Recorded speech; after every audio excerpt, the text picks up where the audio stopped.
Yeah, I got to make sure I don't touch myself. Which I'm not Fair sure if that's a enough. normal thing on a podcast for you that you have trouble with people touching themselves. I'm not sure because I'm always waist up.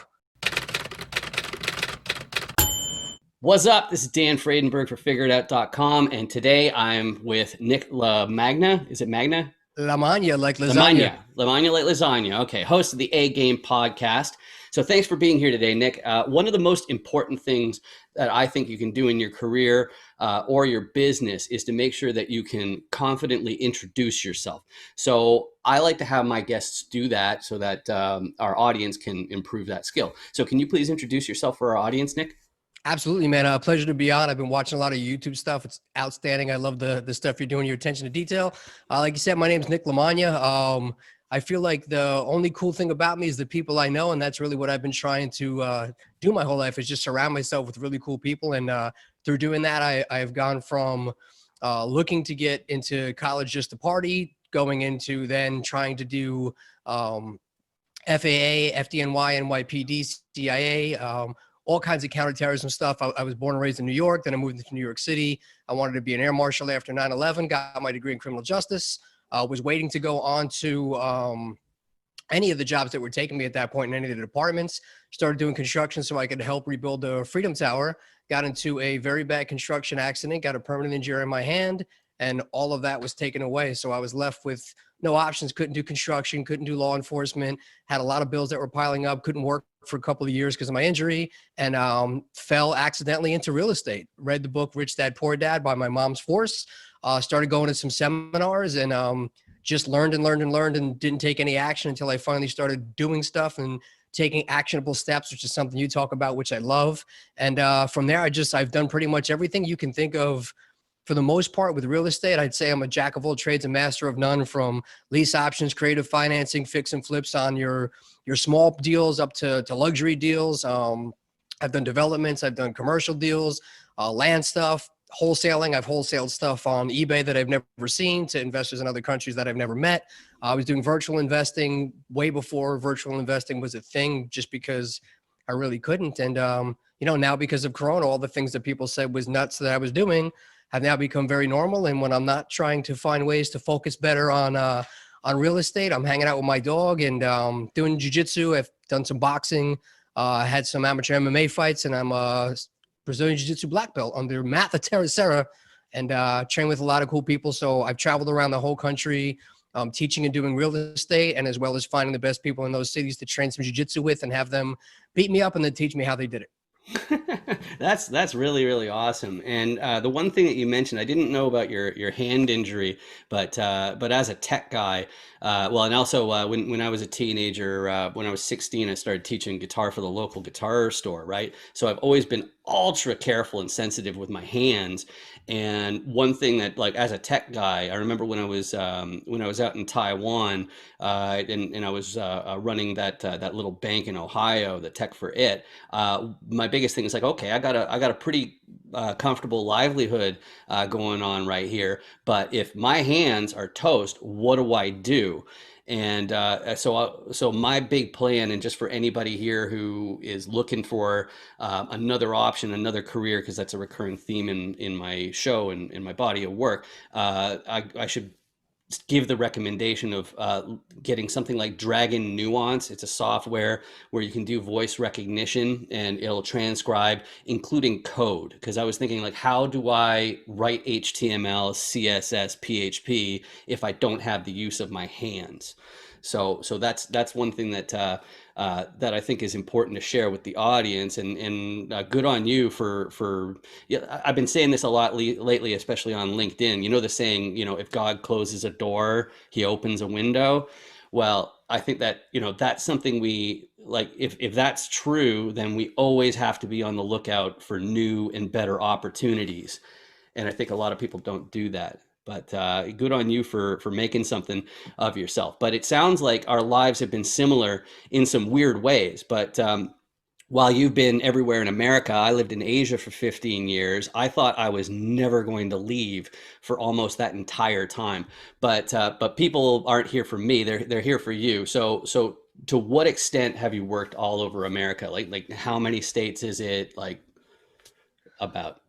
I think I've probably done either some sort of educating, investing, or at least attempting to get some deals or some connections in maybe 40 states. I think there's only two I actually haven't physically been to. And it's funny, actually, I forgot to mention the only thing I haven't been able to do since I hurt my hand was go back to playing guitar. I used to play in a band, and I freaking loved your video that you did with playing the guitar. So I do have a lefty guitar that my buddies bought me that I've been trying to take the time to learn, but sometimes having the patience to relearn something you already know so well is difficult. So I pick my battles, but yeah, and that's another reason I've actually traveled when I had some downtime and I had some financial freedom. My brother's in a band and a couple of my best friends are in some really successful bands. And it was like, you know what?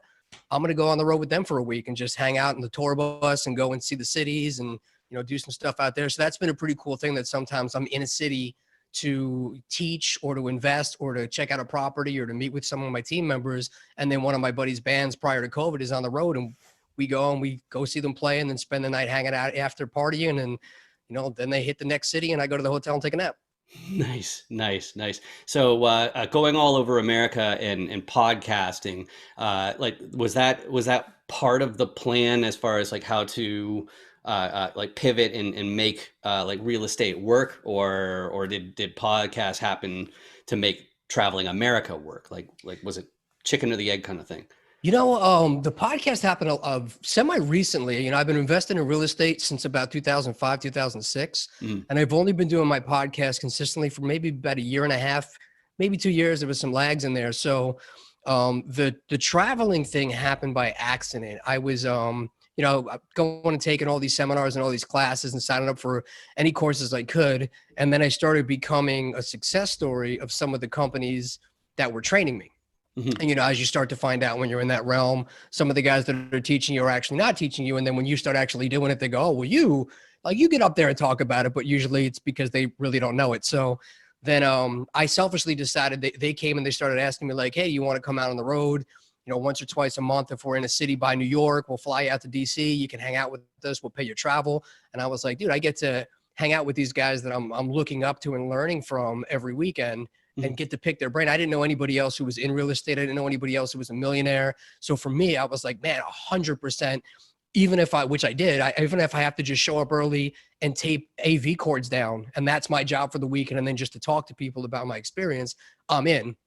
And then I kind of fell in love with going and seeing these different cities, and it became almost therapeutic that, I started seeing that through real estate, especially through real estate education. I always tell people that I've met some of the most amazing people in my life through doing that. And I've met some of the worst people in my life through doing that.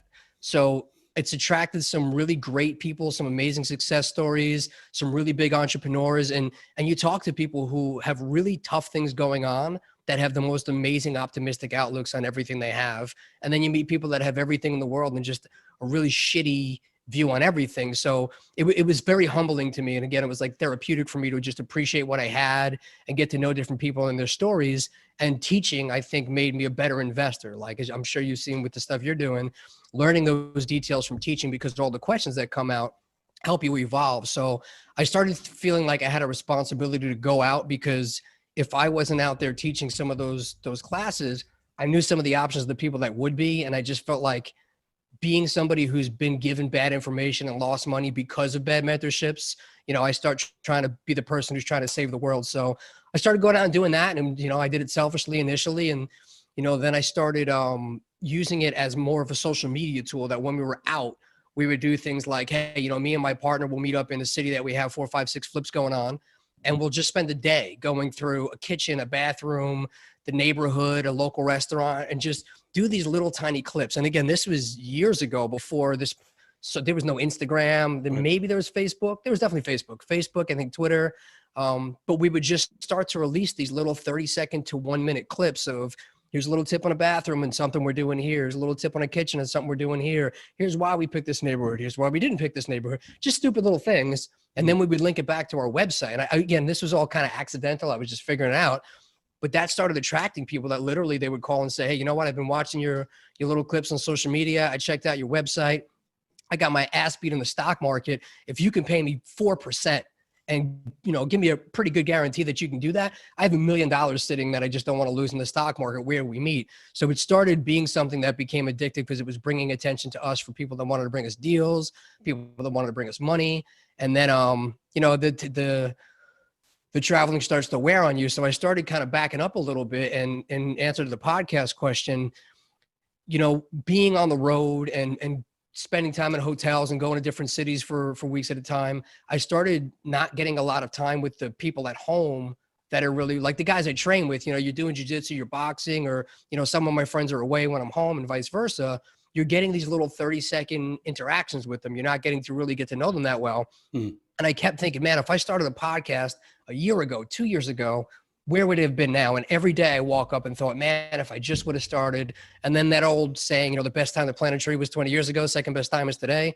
And I was like, man, I just got to start doing it. So the thing that really pushed me was my friend Billy Grazie Day is in the band Biohazard. And he was on a podcast with this guy, Jamie Josta from Hatebreed.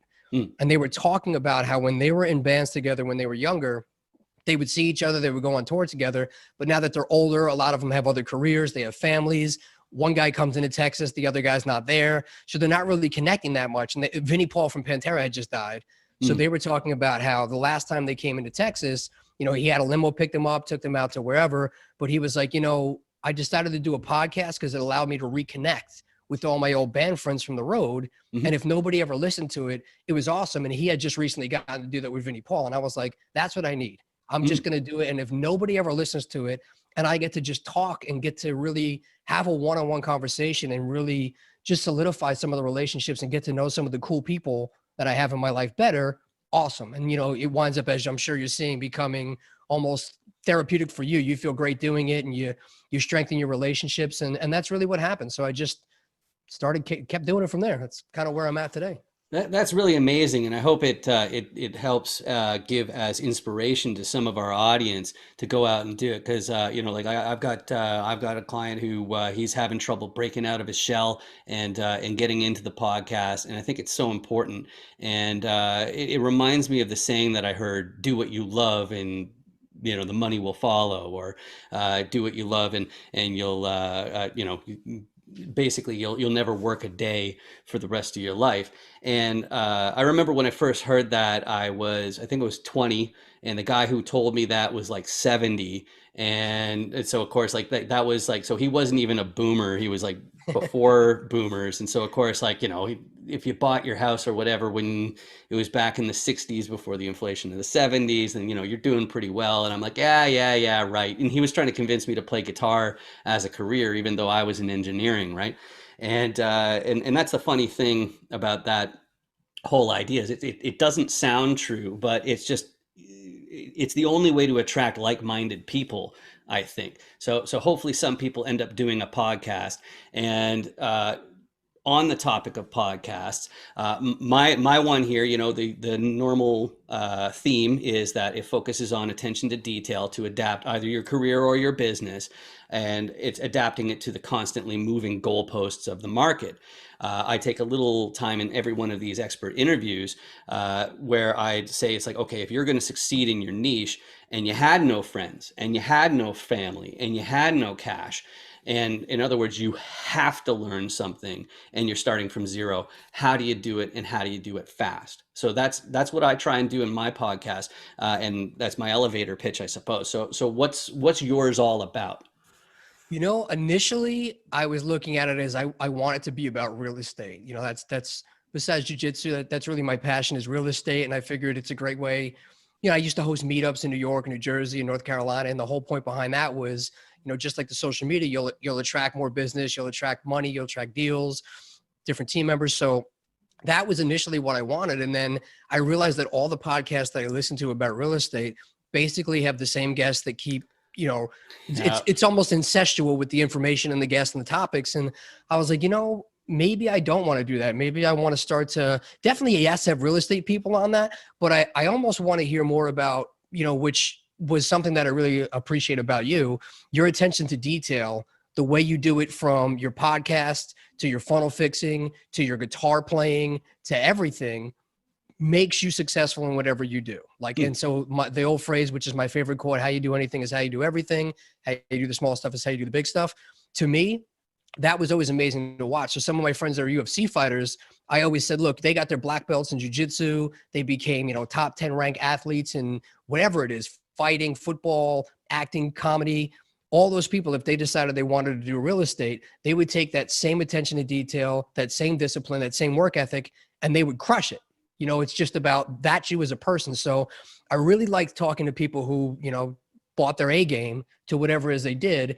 And now we're trying to basically create a side hustle of some sort into real estate. And that's really where I started talking to people about just whatever drive it is, because I found that whether it's real estate, jujitsu, acting, comedy, TV, finance, being an author, being an astronaut, anything it is, you're hitting the same insecurities, the same self-doubt, the same obstacles, the same adversity, finding that work-life balance. It's all the same struggle. It's all the same path. And I felt like that's just what people can relate to, not so much always real estate, but then I thought the icing on the cake was no matter what anybody does, the things that people grew up wanting to be an astronaut, wanting to be an athlete, wanting to be a rock star, all the people that I know that are now doing that all want to talk about investing in real estate. So I was like, this is the perfect way to attract new audiences of people that haven't been exposed to the 1,000 other guests that have already been on all the other real estate podcasts. And I can bring some fresh eyes and some fresh faces and some fresh, money or fresh deals or fresh perspectives in business to what I'm doing. And I just felt like it was giving me a different arena to fish in, or a different pond to fish in, I guess, so to speak. Yeah, yeah, that's really awesome. And you and I never really spoke until that webinar at the beginning of October with Nick Burton.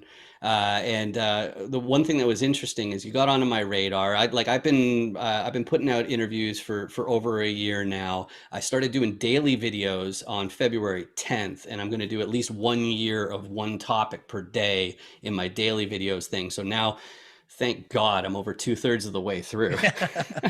It's like 250 something episodes now.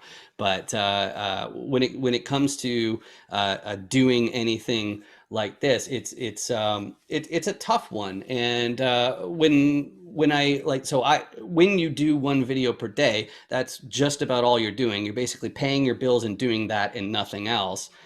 And what hit me is that I ended up seeing, the stuff that you do in the background. I'm like, hey, there's some overlap here. Shit, because with the like I saw the Reno 9/11. You had two different actors from that show, Yeah, right? yeah.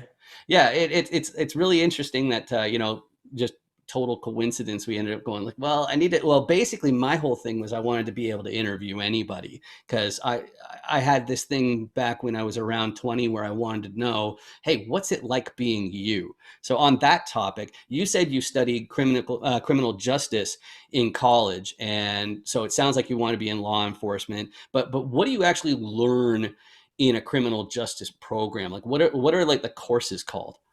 Yeah, I've never been asked that question. That's a great question. So it was there was kind of two sides to it. So when you started going, there was different variations of the criminal justice curriculum that you could take, and some of them were criminal justice and some of them were criminology. So criminal justice, we were studying, and it's been a while, so Sure. I'm giving back what I can remember, but from what I remember, the criminal justice side was we were literally studying cases and criminal law and more of like the justice system, legality type of things, which to me didn't really do it for me, but it was a necessary part of the thing. But I always take out, which, I like that you do that. The way you teach, the analogies you give, I learn very well with stories and analogies like that. And some of the things I remember were like one of the criminal justice classes, the guy was like, oh yeah, I was driving upstate to Albany, which is where I went to college. He's like, and I was speeding in like an Aston Martin or something like that. And I was like more than double the speed limit, which I guess in New York, you get arrested if you're doubling the speed limit on the spot. Like you have to get taken in. Yeah. So he's like, I got taken in.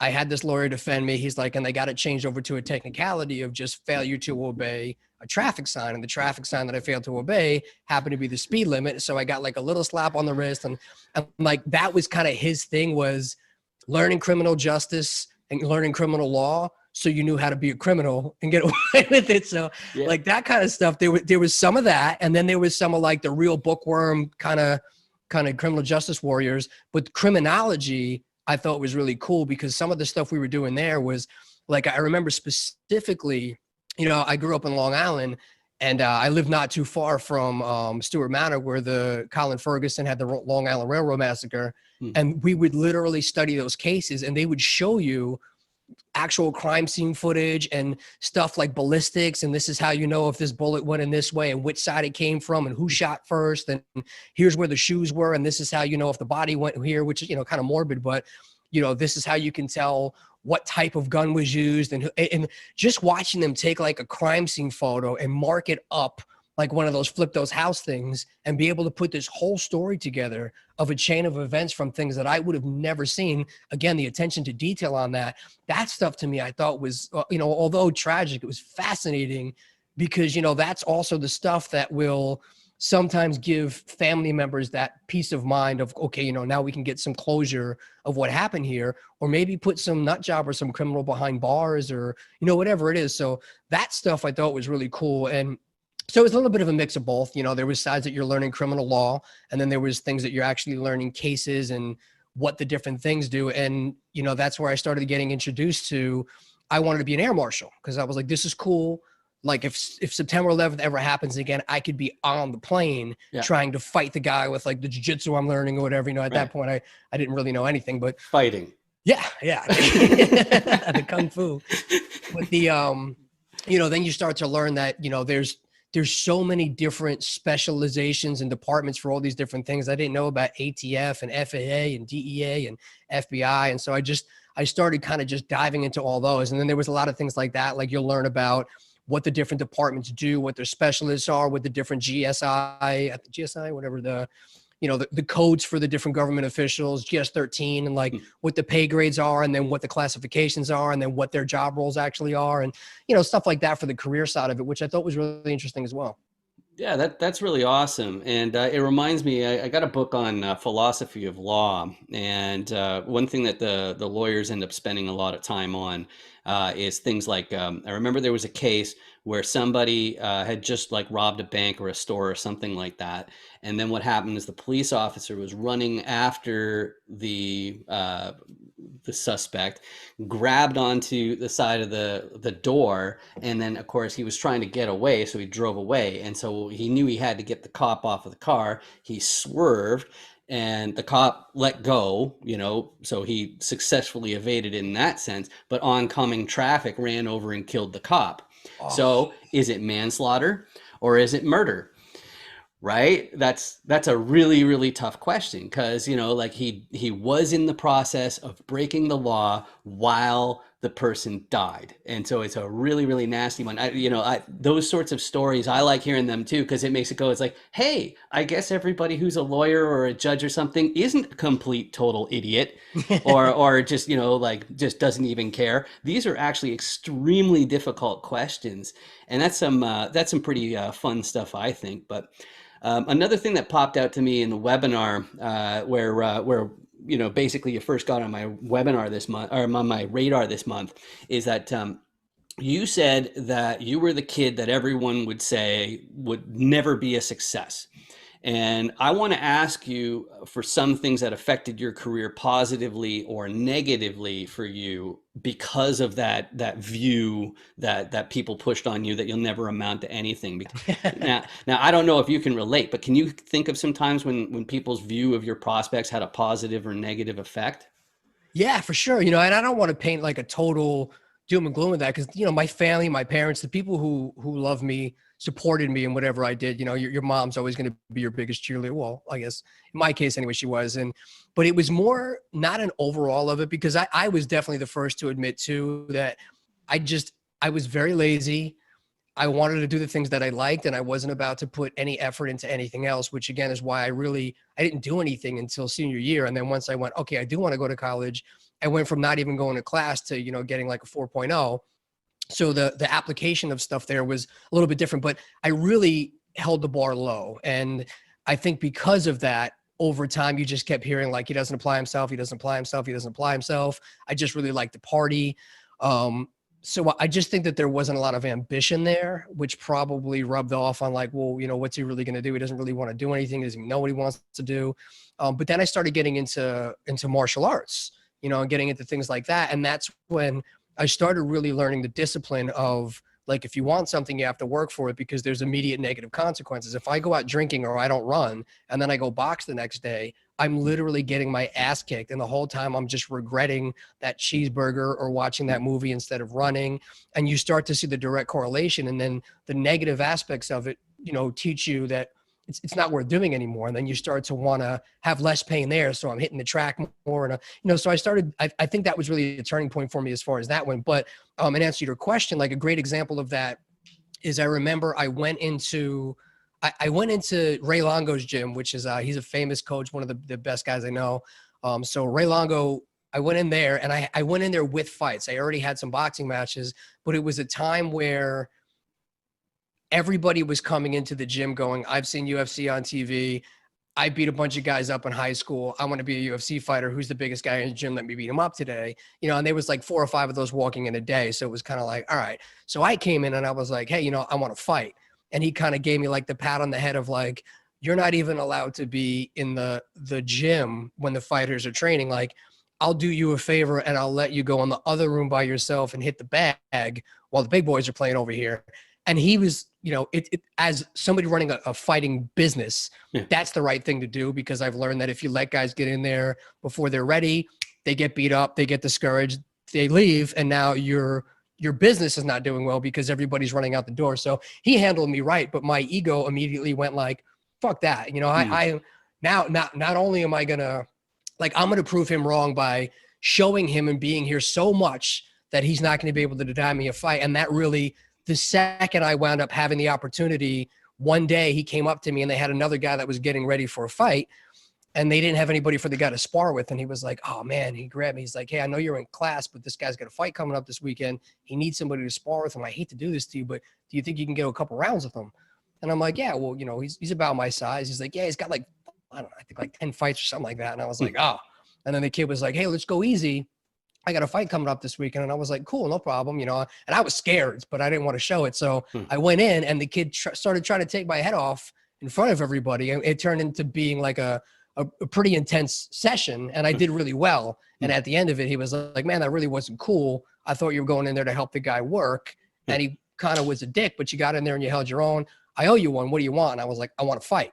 And he was like, all right. So like, it just kind of came full circle, but I kept pushing and pushing and pushing because he said that, just like, some of my teachers in high school that were like, you'll never get into college. I was like, okay, well, just because of that now, I'm going to go do that. Or people that, would tell me you don't have the discipline, you never would have made it through boot camp, or you'd never be able to, just anytime you hear somebody doubt that you could do something, not that it was everybody, but if it was anybody, it would immediately affect me of like, okay, well now just because of that, I'm going to make it a point to do that.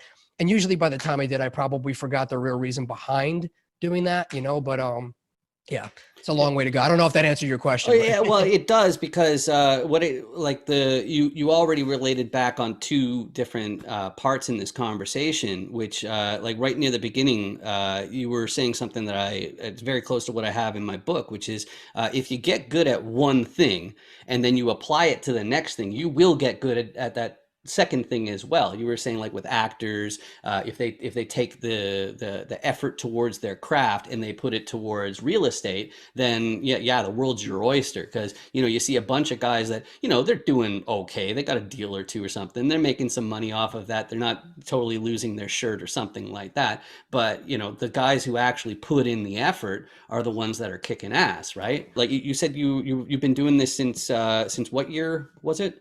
The podcasting? I probably started it 2 years ago, but I had some issues with some production companies and getting things released. So there was some lags in between. Mm-hmm. So it's probably been about 2 years total, but I'd say consistently for a year and a half now, maybe. Okay. And so in about how many episodes, like ballpark, do you have any idea? I'm around 80. 80. Nice. Okay. And do you actually use paid ads for your podcast, or is everything organic, or what do you do? So I have 2 sponsors. So I do, it kind of depends. Sometimes I remember in the middle of it to just say something. And then other times I forget. And then I have to just record one and throw it in. And then the guys who do my editing just do it in there. So it's a little bit of both. Sometimes I try and make it organic and sometimes I forget and we just throw something in there. Okay. And so as far as monetizing the podcast and making it worth your while, then, like, if anyone here is trying to decide whether to make a podcast with, and their plan is to make a shit ton of episodes too. Like, I'm sure they're thinking about, making it pay. So for your podcast, like, so real estate is more than paying for it all, or can you tell our audience, as far as like how are our podcasters that how are they making it work? So a couple of different ways I think that it actually monetizes, and I haven't really been very active about going after it. My only goal was really to be able to have somebody pay for the expenses of putting the podcast out. So if it's a break even for me, I feel like I'm good, which is kind of where I stopped. I have enough that it's coming in and it's basically paying for itself, that I don't have to put any money out, which is nice. But if I can do that, I feel like the way it really pays is it brings in private money, it brings in deals, and it brings me credibility when I'm going to get people on deals. And then they look me up and they see that I have, like you have all these YouTube videos, or, you get associated with some celebrities that have been on your podcast, and gives you a little bit more credibility if you're talking to a seller. Like, I've had people call me about properties and, they'll make crazy offers and then they'll be like, oh, you know what, I'm sorry, I looked you up, you look like you're very reasonable. And, that was really the way I did. So I feel like the real goal for me monetizing it is just to have it not cost anything to get my name out there more, to give me more credibility for more deals and more money. Right. Yeah, that makes perfect sense. And so can you think of like a personal situation that someone could have that would make it basically impossible to succeed at doing at doing a podcast? Because I was thinking, like, if you have like no social media at all, you're pretty screwed. But I wouldn't say anyone born in America anyway would really have that problem. Like, do you know Matt Carlin? Yeah. He's a multifamily operations guy, and the dude has no social media at all. I'm going to be interviewing him in the next couple weeks, but even in his case, like, that doesn't even matter that he doesn't have all that social media, because if he ever jumps in, everyone he knows is going to be all over him and welcome him in, and he'll have this big personal digital network of people, right? But if I want you to imagine for a second, let's say you're an immigrant or an expat or something, and with what the ups and downs and bumps and bruises, what do you recommend to make a splash? And specifically, like, do you think it should include podcasting? Like, if you have no social network, because like you just basically landed here and everybody is on the other side of the world. So I'm never going to say don't do something, because some people are better at other things, or, sometimes Facebook's not somebody's thing, YouTube is, or YouTube's not podcasting is, or podcasting isn't Facebook Live is. So the only caveat I would say about podcasting, which I'm sure is it's a lot more time intensive to put things together than I ever thought. Like, I spent hours and hours that I did not realize I was going to need to do. And then, you start to care more and more about it. And then you start to have a higher expectation, and now you want to prep more. So that would be the only thing, is if you're starting out fresh. Thankfully, I have somewhat of a pipeline of deals and people and contacts, but I imagine it'd be hard if you're breaking into just real estate specifically, doing that. But I will say, definitely, I don't see it as a disadvantage if you don't have any skills, if you don't have any networks on social media, because one of two answers here. One of them is, whatever that thing is, you can make that your thing. So, hey, you know what? You're going to follow my journey. I'm starting out. I don't even know what Facebook is. I'm going to open an account. I'm going to start a network. I'm going to follow me. And like, there's going to be thousands of people that go, well, I don't have this is the exact guy. I just started my Facebook account last week, or I barely speak English. How am I going to do that? And I remember Mark Evans was like, man, somebody got rich selling dildos. Like, what's your excuse? And that's the kind of thing, is there's people that are freaking millionaires opening boxes on YouTube. Yeah. Like, that's all they do. Yeah. So I feel like no matter what it is, there's really no excuse not to do it. If it's something you believe in, you'll find a way to get attention to it. It's just a matter of having that angle, because there's somebody who wants to see everything out there. It's the craziest time ever, So whatever that thing is, you could just make that your thing. My thing is that I don't have a thing, so, yeah, I mean, I would just say, just jump on it, but get comfortable with one thing. And that's been one of the biggest struggles is I'm trying to go across all platforms. So maybe if somebody's starting out, maybe pick one or two Mhm. to really dig into and build a following on, because like I don't really get much on Twitter. I'm trying to pick up my Instagram a little bit more. I get a lot of traffic on Facebook, but it's hard to be like, I'm going to do a Facebook live and get a Facebook audience. And now I'm going to start to get my Instagram followers. And now I'm going to pull up my YouTube channel. Like doing that all at once can be very time consuming. So again, long answer, but I would say pick one or two and Mhm. just go in and definitely do it. And if that's podcasting, yeah, awesome. You know, Mhm. some people love that. And it's a great medium right now. I think it's one of the best ways people can learn. Yeah, yeah, I agree. Now, as far as the community of podcasters go, or like the groups or whatever, you're what have you found that like, are there any that you found that are like totally bad news and should be avoided, or would you say like like just get on every podcast you can, or what's your read of the community? You know, overall, I feel like, the people that are going to be doing the podcast, if you have an audience out there, even if you're maybe not a great person, it's hard sometimes. You know the guy as the podcast host, you know the guy from his business, but sometimes you don't really get to know them as people. So I don't really know anybody specifically to stay away from, because most of the time you're getting their highlights or their best. So I think a lot of them I don't really know that well to stay away from them, but I will say that there's a couple of episodes I've done with people that I found out after the fact from my own personal stuff that they really weren't doing ethical business, or they screwed me out of something here or there on a deal, or I was like, I don't really want to be somebody as a host side of it promoting this person. So I Yeah. I pulled those episodes, but I haven't really been on a lot, but I don't see there being, short of somebody that has a name of being like a really unethical person, in which case I would say they probably wouldn't have listeners. So Mm. I don't know. I don't know if I answered your question there. Oh, Sorry. oh yeah, definitely. I was actually thinking about that because my daily videos, they so frequently relate whatever I'm teaching. Because basically, like part of it was I was well, we can save that till later. But the main thing that I'm thinking about right now is because it does concern me that I might interview somebody. Somebody may have gained my trust, and I found out that they shouldn't, and then there I am promoting them. I absolutely will take down an episode in a heartbeat. But I was thinking of having something like the figure it out temporary conditional seal of trust. It's called this can be revoked at any time, but at the moment of this filming, he's got my trust for now. Something like that is just like as a quirk, I think might be kind of fun.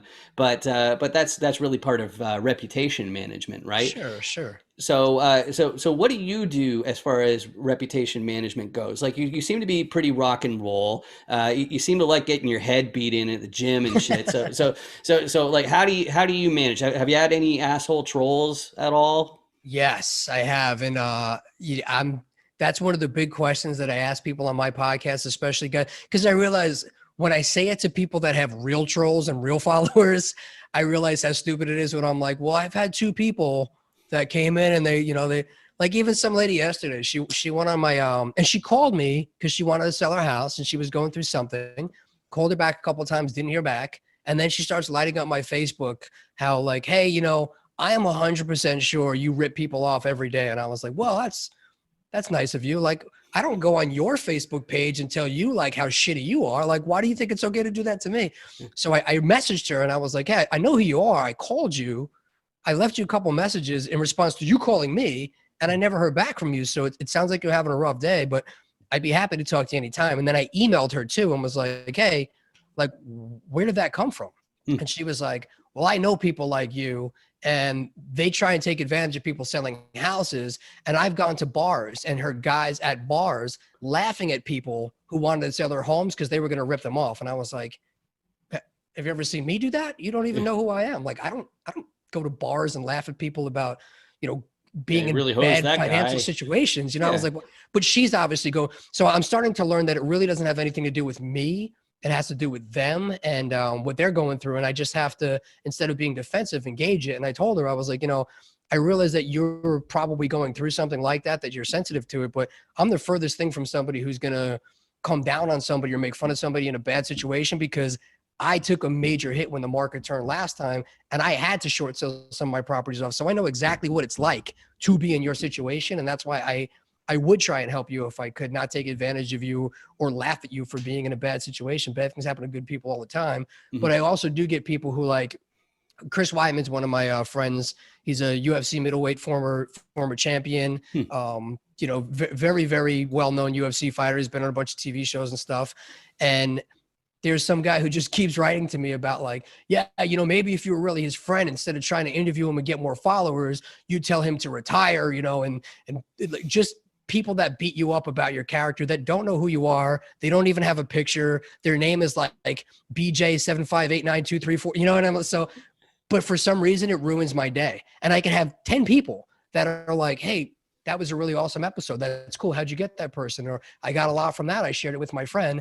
And then some stranger who's probably not even using a real account is like, you suck. You're ugly. You don't know how to ask questions. And I'm like, oh, maybe I do suck. I am ugly. Maybe I should, I don't know. So I'm still trying to learn how to deal with that. And the thing that I've gotten from everybody, from the Reno 911 people to UFC athletes, is, it all depends on your mood. It depends on your day. Some days are better than others, but the best thing you can do is, most of the guys that are handling that well, they're not reading any of the comments, good or bad, because you can get 10 in there, and I'll see, like, he'll post something like, hey, this is me having a catch with my son for the first time. And they're like, I hope you die. And I'm like, wow, like, you're following him so you can shit talk his personal life when he does, like, what did he do to you?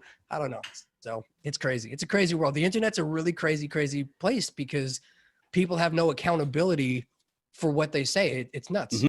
Who's the perfect person to reach out to you? Like, why should they reach out to you and not somebody else? And how should they reach you? How, you can follow me on any of the social media. You could direct message me on Facebook, Instagram, at Nick Lamagna Invest. You can email me, podcast@nicknicknick.com, or if you go on my website, www.nicknicknick.com.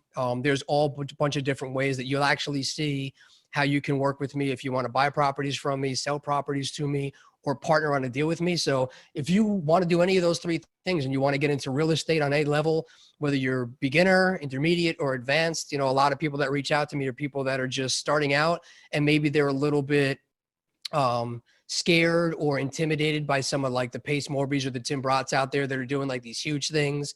So they feel like maybe I'm a little bit more approachable because I'm not that, I feel like I'm a stepping stone to some of those other guys out there.